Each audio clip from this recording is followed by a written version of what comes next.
57টি। এই 57টি মুসলিম প্রধান দেশ, সংখ্যাগরিষ্ঠ মুসলমানের দেশ। এরপরও আমরা মুসলমান সব সময় মার খাচ্ছি কেন? যেহেতু আমরা এক হতে পারতেছি না এবং আমাদেরকে এক হতে দিচ্ছে না। কারণ আমেরিকা এরা চায় সব সময় এক দেশ আরেক দেশের সাথে লাগিয়ে রাখতে, কারণ এক দেশ আরেক দেশের সাথে যদি মারামারি করে তাহলে তাদের ব্যবসা চাঙ্গা হবে, তাদের ব্যবসা ভালো হবে, কারণ তাদের ব্যবসাই হচ্ছে অস্ত্র বিক্রি করা। এদের থেকে অস্ত্র নিবে, কিনবে, তাদের ব্যবসা ভালো হবে। এই কারণে এরা চায় পৃথিবীর মধ্যে এক দেশ আরেক দেশের সাথে মারামারি লাগিয়ে রাখবে। দেখেন আপনারা, ইরাক তারা চক্রান্ত করে ধ্বংস করেছে। ইরাক ইরান দীর্ঘদিন যুদ্ধ লাগিয়ে রেখেছিল। লেবাননকে তারা ধ্বংস করেছে।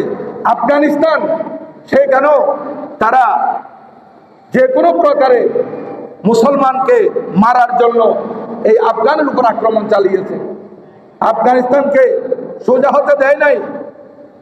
এইভাবে সিরিয়া সব জায়গায় তাদের আধিপত্য বিরাজ করতেছে।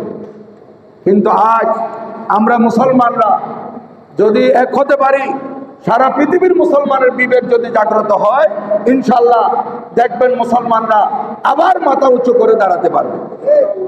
আমরা চাই আমাদের এই গাজার মধ্যে যে সমস্ত মুসলমান নরনারী শিশু ইন্তেকাল করেছে, এদের রক্তের বিনিময় আল্লাহ সুবহানাহু ওয়া তাআলা এই ফিলিস্তিনকে সম্পূর্ণরূপে স্বাধীন করে দিক। সবাই বলুন আমিন।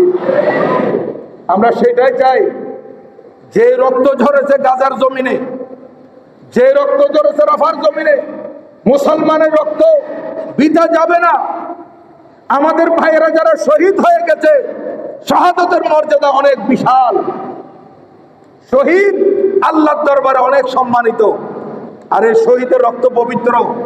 এই পবিত্র রক্তের বিনিময় আল্লাহ পাক সুবহানাহু ওয়া তাআলা শুধু গাজা নয়, শুধু ফিলিস্তিন নয়, এই পবিত্র রক্তের বিনিময় সারা পৃথিবীর মুসলমানকে আল্লাহ পাক জয়দান করুন। আমরা সেটাই চাই আল্লাহর দরবারে।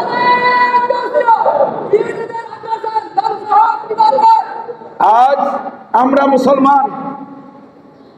মুসলমান কেন পিছিয়ে যাচ্ছে সেই দিকে লক্ষ্য করে আমি আজকে আপনাদের খেদমতে কোরআনুল কারীমের একটি আয়াত তেলাওয়াত করেছি, 208 নম্বর আয়াত সূরা বাকারা শরীফের।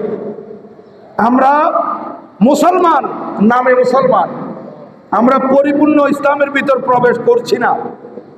আর আমার আল্লাহ সুবহানাহু ওয়া তাআলা বলেন, ইয়া আইয়ুহাল্লাযীনা আমানু, ঈমানদারদেরকে সম্বোধন করে বলেন, উদখুলু ফিস সিলমি কাফা, তোমরা ইসলামের মধ্যে সম্পূর্ণরূপে প্রবেশ করো। তুমি মুসলমান, তোমার শরীয়ত থেকে তুমি কিছু নিলা, আর কিছু তোমরা ইহুদিদের থেকে নিলে, আর কিছু খ্রিস্টানদের থেকে নিলে, আর কিছু হিন্দুদের থেকে নিলে, এরকম করে হবে না।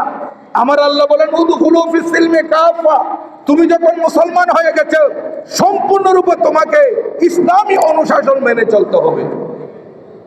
সম্পূর্ণরূপে যদি আমরা মুসলমান হই, তাহলে আল্লাহ পাকের সাহায্য বদরের যুদ্ধে যেমন এসেছিল, আল্লাহ পাকের সাহায্য বিভিন্ন যুদ্ধের ময়দানে যেমন এসেছিল, তেমনি ভাবে আমাদের উপরও আল্লাহ পাকের সাহায্য অবশ্যই আসবে।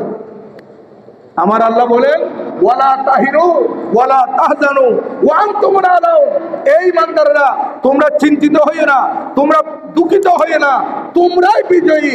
কিন্তু শর্ত হচ্ছে, কন্ডিশন হচ্ছে, ইন কুনতুম মুমিনিন, যদি তোমরা ঈমানদার হও।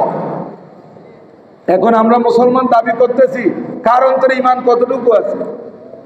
এই জন্য আমার আল্লাহ বলেন, উদখুলু ফিস সিলমি কাফা, তোমরা ইসলামের মধ্যে পরিপূর্ণ প্রবেশ করো। ওয়ালা তাত্তাবিউ খুতুওয়াতিশ শায়তান, শয়তানের পদাঙ্ক অনুসরণ করো না। ইন্নাহু লাকুম আদুউম মুবিন, এই ইবলিস শয়তান তোমাদের প্রকাশ্য শত্রু।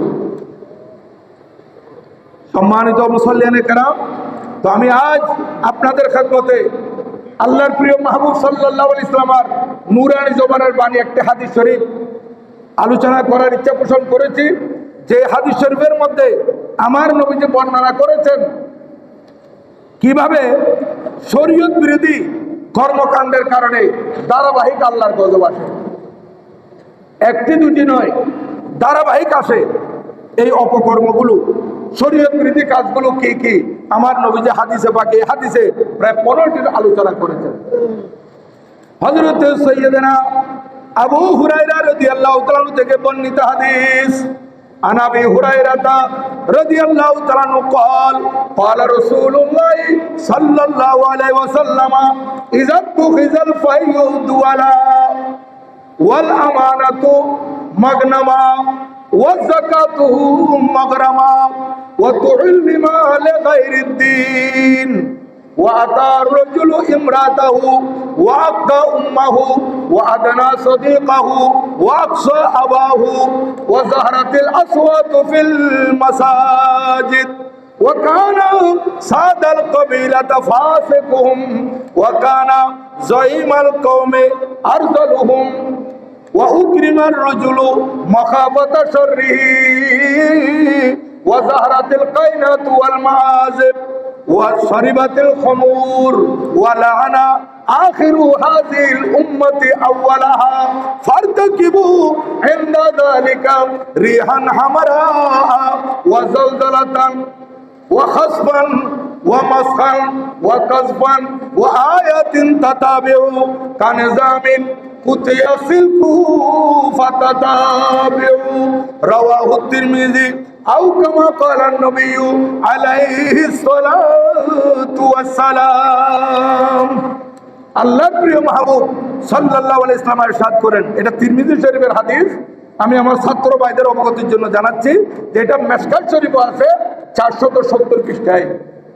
মেশকাত শরীফের 470 পৃষ্ঠার মাঝামাঝিতে এই হাদিসে পাকখানা আছে।